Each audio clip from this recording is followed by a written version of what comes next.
Welcome to an example in which we're finding the exact value of the sine of 225 minus 150.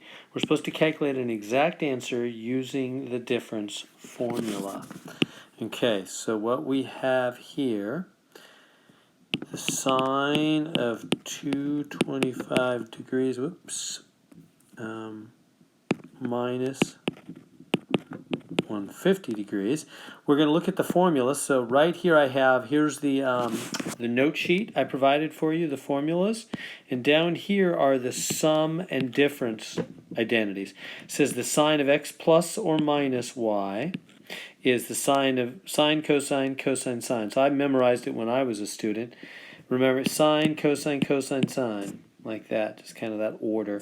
And see, the x comes first and then the y, x, y, x, y. So the x and y's stay in the same order. And whatever sign we have here, we have the same sign there. Okay. So let me write that down. So the formula is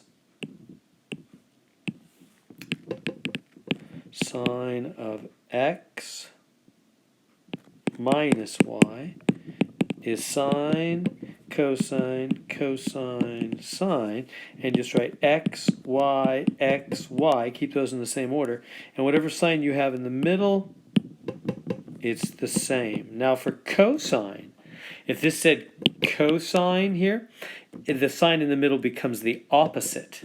See down here how the cosine one, sine has plus, minus, but cosine has plus, minus, minus, plus. See how it's opposite? Opposite sign for cosine. Opposite in the middle. Anyway, we don't have cosine in this one, we have sine. So that'll be one of the other problems. Let's keep going. So this is the so this will be sine. So the x is the 225 and the y is the 150.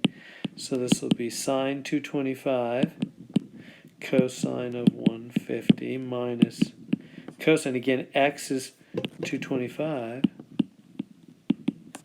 Sine and y is 150.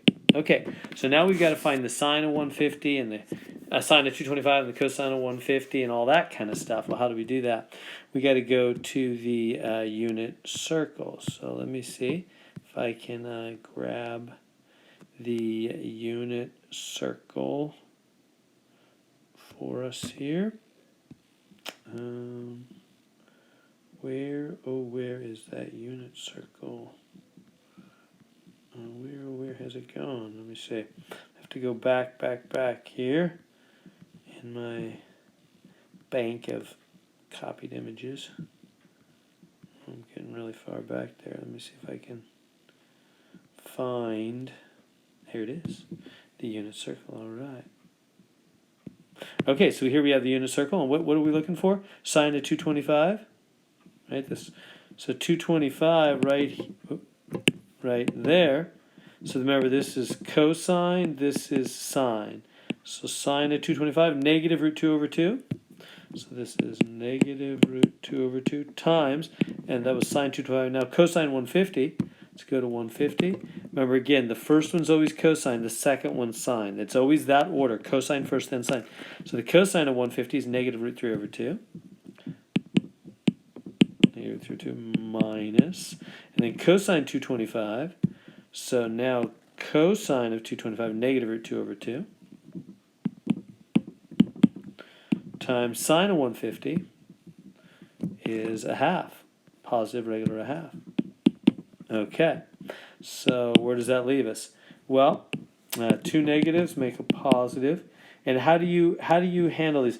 When you multiply root, you just go straight on the top and straight on the bottom when you multiply fractions, right? Root 2 times root 3 is root 6. They just multiply and stay in the root. The square root of 2 times the square root of 3 makes square root of 6. And 2 times 2 makes 4. And this is minus a negative. So that's going to make plus, right? Those two minuses there make plus. And again, you go straight. Root 2 times 1, that's just root 2. 2 times 2, that's just 4. They have the same denominator, so we can just combine them into one fraction like that. So there we go, root 6 plus root 2 all over 4. And this problem does require an exact answer. You can't just do it on your calculator and give them a decimal. You know what I mean? You can't do that. So, because you might say, well, you might think, why'd we do all that crazy work? Why didn't we just make this sine of 75, right? If you subtract those, it's just 75 and hit the buttons on your calculator. Yeah, that would get you a decimal answer, but this one is wanting an exact answer. So it's got to be the roots. If you put in a decimal, it won't take it. That way they're just making sure that we really know how to use this formula. And it'll be the same thing on the exam. You'll have to do this without a calculator, just using the unit circle, giving the exact answer.